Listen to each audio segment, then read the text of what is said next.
آپ کو تنجینہ کے بارے میں پتہ ہے؟ نہیں سر. درود تنجینہ کے بارے میں آپ کو علم ہے؟ نہیں سر. نہیں ہے. آپ کو پتہ ہے یہ مسنون نہیں ہے، یہ سنت سے ثابت نہیں ہے. جی سر. ہاں جی، درود تاج سنت سے ثابت نہیں ہے، درود لکھی سنت سے ثابت نہیں ہے، یہ خوابوں کا درود ہے. اس کی رد کرنے کی ایک ہی دلیل ہے بہت زبردست. درود تاج، درود لکھی، درود تنجینہ، ان کے بارے میں بڑے بڑے فضائل لکھے ہوئے ہیں. کسی درود کے بارے میں لکھا ہوا کہ 70 سال کے گناہ معاف ہو، کسی درود کے بارے میں لکھا ہوا کہ 80 سال وہ کیا کہتے ہیں عبادت کا ثواب ہے. اس طرح کی باتیں ہیں. تو آپ جانتے ہیں سید الدرود کو، درودوں کے سردار کو؟ درود ابراہیمی ہے. اللہ اکبر. درود ابراہیمی کے بارے میں جب پوچھا نا نبی صلی اللہ علیہ وسلم سے، جب اللہ پاک نے یہ آیتیں اتاری نا کہ میں بھی درود پڑھتا ہوں، میرے فرشتے بھی درود پڑھتے ہیں، اے ایمان والو جنوں انسانوں تم بھی درود پڑھا کرو. ہاں جی. تو جب صحابہ نے پوچھا نا کہ یا رسول اللہ صلی اللہ علیہ وسلم، یعنی کہ یہ کیسے ہے، کیونکہ صحابہ تو پوچھتے تھے نا، ایک چیز ان کے سامنے نئی نبی صلی اللہ علیہ وسلم پیش کرتے ہیں تو وہ پھر پوچھتے ہیں، وضاحت چاہتے ہیں کہ یار. تو آپ نے فرمایا اس کے پڑھنے سے جو اس کو پڑھتا ہے 10 نیکیاں اس کو ملتی. کتنی؟ اور درود تاج پر 70 لاکھ نیکیاں. نعوذ باللہ، نعوذ باللہ. جو نبی صلی اللہ علیہ وسلم درود بتا رہے ہیں، جو میڈ ان انڈیا پاکستان کا درود ہے، اس پر 80 لاکھ نیکیاں. جو محمد صلی اللہ علیہ وسلم زبان اطہر سے مدینہ میں یا مکہ میں بتا رہے ہیں، اس پر صرف 10 نیکیاں. عقل تو ہونی چاہیے نا بندے کو. ہاں جی. پھر آپ نے کبھی اس کا معنی پڑھا؟ ترجمہ پڑھا آپ نے؟ نہیں ترجمہ نہیں پڑھا. اس میں دیکھو کیا کہہ رہے ہیں. ہم اللہ کو کہہ رہے ہیں، نبی سے مانگ رہے ہیں. درود ابراہیمی پر تو ہم اللہ سے مانگ رہے ہیں. کس کے لیے؟ نبی صلی اللہ علیہ وسلم کے لیے. اعوذ باللہ من الشیطان الرجیم، بسم اللہ الرحمن الرحیم.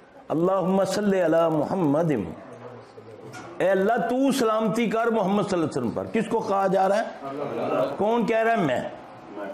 میری اوقات کیا ہے کہ نبی کے لیے دعا مانگوں؟ لیکن اللہ دکھا رہا ہے کہ میرا نبی بھی میرا محتاج ہے. گو کہ میں نے اس کو عطا کر دیا مقام محمود، کہہ دیا، مگر تمہیں کہنے سے اجر ملے گا تم کو. میں نے تو دے دیا مقام محمود اس کو. لیکن جب اذان کے بعد تم پڑھتے ہو مجھ پر درود، ہم نے تو پہلے شروع کر دیا نا. نبی صلی اللہ علیہ وسلم فرمایا جس نے نماز اذان کو سنا اس کا جواب دیا. جب حی علی الصلاۃ حی علی الفلاح پر آئے، ولا حول ولا قوت الا باللہ پڑھے، اس کے بعد یہاں پر بھی شیطان نے ایک بہت بڑا ہمارے اوپر حملہ کیا. اذان شروع کہاں سے ہوتی ہے؟ مکمل کہاں سے ہوتی ہے؟ آگے محمد رسول اللہ تو نہیں ہے نا. ہم نے اس میں اضافہ کیا. جیسے ہی مؤذن کہتا ہے، ہمیں کہا کہ پوری اذان کو سننا ہے. ہاں جی. اور پھر جس نے اس کے بعد مجھ پر درود پڑھا اور یہ دعا پڑھی. دیکھیں یہ بہت بڑی جگہ ہمیں گھات لگی ہوئی ہے. ہم نے سنتوں کو چھوڑا، حدیثوں کو چھوڑا، جس نے جو چاہا ہماری پاکٹ میں ڈال دیا. اب یہ دعا کہاں تک ہے؟ اذان سب کہتے ہیں مکمل ہوتی ہے لا الہ الا اللہ پر. جیسے ہی مؤذن کہتا ہے لا الہ الا اللہ، ہم کر دیتے ہیں محمد رسول اللہ. یہ ہم نے اضافہ کر دیا. آپ نے فرمایا جس نے اذان کو سنا منوان، اس کا جواب دیا پھر مجھ پر درود پڑا. پہلے کہا یا بعد میں؟ بعد میں. اللہم صلی علی محمد وعلی آل محمد کما صلیت علی ابراہیم وعلی آل ابراہیم انک حمید مجید. دعا مانگی نبی صلی اللہ علیہ وسلم کے لیے. اللہم بارک علی محمد وعلی آل محمد کما بارکت علی ابراہیم وعلی آل ابراہیم انک حمید مجید. پھر جس نے یہ دعا پڑھی کہاں تک؟ جتنی نبی نے بتائی. نبی صلی اللہ علیہ وسلم نے کتنی بتائی؟ احادیث میں کہاں تک ہے؟ میرے بڑوں نے اس میں کتنا اضافہ کر لیا؟ اضافہ تو تب کیا جاتا ہے کہ جب اس کو نامکمل سمجھا جاتا ہے. تو میرا تو ایمان ہے کہ محمد صلی اللہ علیہ وسلم کی بات ایک بھی جو ہے وہ نامکمل نہیں، مکمل ہے. اب آپ نے جو دعا پڑھی، پڑھنے کا امت کو حکم دیا، وہ کیا ہے؟ اللہم رب ھذہ الدعوۃ التامۃ والصلاۃ القائمۃ آت محمدن الوسیلۃ والفضیلۃ وبعثہ مقام محمودا الذی وعدتہ، یہاں تک مسنون ہے. آگے جو لفظ ہے وہ نہیں ہے ثابت صحیح، نکالو اس میں ان اللہ لا یخلف المیعاد، یہ ساری باتیں کہاں سے آئیں؟ یہ کیا نبی صلی اللہ علیہ وسلم بھول گئے تھے؟ یہ نعوذ باللہ. اس میں جو ہم نے آگے لفاظوں کا اضافہ کیا، کہنے والا تو کہتے ہیں نا یار نماز الفاظ تو اچھے ہیں نا، لیکن اس کو منسوب کیوں کرتے ہو نبی صلی اللہ علیہ وسلم کے ساتھ؟ آپ نے فرمایا کسی نے کوئی ایسی بات کہی جو مجھ سے ثابت نہیں ہے، وہ اپنا ٹھکانہ دوزخ سمجھے. یہ دین ہے. جب آپ سنت کے مطابق پڑھیں گے، دیکھیں میڈ ان پاکستان ہے ایک چیز، آپ ویزا لگواتے ہیں اس میں اے ای کا فرق آ جاتا ہے، آپ کا ریجیکٹ ہو جاتا ہے کہ نہیں. ایئرپورٹ سے ہی واپس آ جائے، وہ یہ نہیں دیکھتا 2.5 لاکھ کی اس کی ٹکٹ ضائع ہو رہی ہے، تو میری جو دل چاہے میں اس میں گھسیڑ دوں یا نکال لوں. آپ نے فرمایا جس نے اذان کو سنا پھر مجھ پر یہ درود پڑھا اور یہ دعا پڑھی، میں اس کو اپنے ہاتھ سے حوض کوثر پہ پانی پلاؤں گا. پانی وہ پیے گا جو جنت کا مستحق ہوگا. تو اسی حوض کوثر پر نبی صلی اللہ علیہ وسلم نے فرمایا کہ میں اپنی امت کو 3 چیزوں سے پہچانوں گا. صحابہ نے پوچھا نا یا رسول اللہ صلی اللہ علیہ وسلم اتنی کربوں دنیا ہوگی، آپ اپنی امت کو کیسے پہچانیں گے؟ آپ نے فرمایا 3 نشانیوں سے میں اپنی امت کو پہچانوں گا. 3 نشانیوں سے. آج امت ساری سن لے، خاص کر وہ بے نمازی سن لیں جن کے چہرے وضو کی وجہ سے چمکتے ہوں گے ہاتھ پاؤں، میں ان کو پہچانوں گا کہ یہ میری امت ہے. یہ محمد صلی اللہ علیہ وسلم فرما رہے ہیں قیامت والے دن میں اپنی امت کو کیسے پہچانوں گا. دوسرا،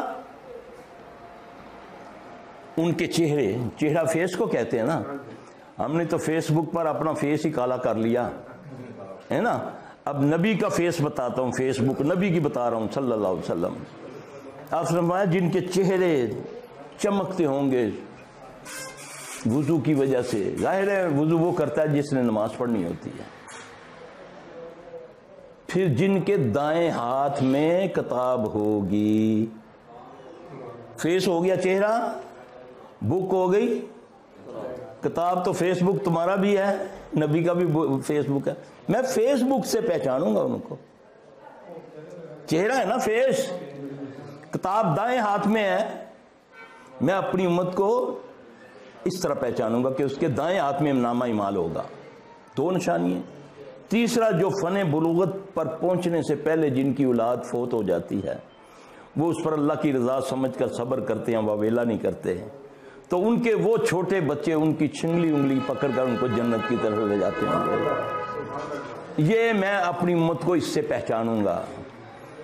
ان میں سے گروہ میری طرف آئے گا، ان میں سے جن کے چہرے بھی چمکتے ہوں گے، کتاب بھی ہوگی، ان میں سے ایک گروہ میری طرف آئے گا تو ان کو روک لیا جائے گا. یہ بڑا حساس معاملہ ہے میرے بھائی، یہ میں آپ کو بتا دوں.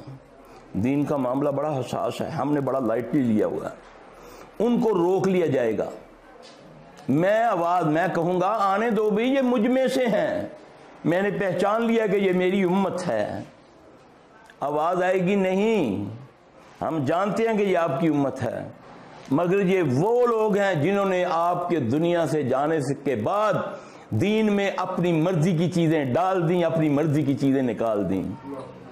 تو میں وہاں پر یہ کہوں گا، محمد صلی اللہ علیہ وسلم فرما رہے ہیں، صحیح حدیث ہے، امت کا کہا جا رہا ہے، امت میں سے ایک گروہ کو روکا جائے گا. دعا کرو اللہ ان میں سے ہمیں نہ کرے، اللہ ہمیں نہ کرے. میں ادھر کہوں گا سحقن دفع کرو ان کو، دفع کرو، ڈالو ان کو. پھر ان کو گھسیٹ کر دوزخ میں ڈال دیا جائے گا. محشر میں جب محمد صلی اللہ علیہ وسلم حوض کوثر پر کہہ دیں گے کہ ان کو دور کر دو، مجھ سے دور کر دو، آج میرا دوست دل چاہتا ہے میں دین کے اندر شامل کر لیتا ہوں. کفار نے تو اب شروع کیا قرآن کی تدلیل کرنی.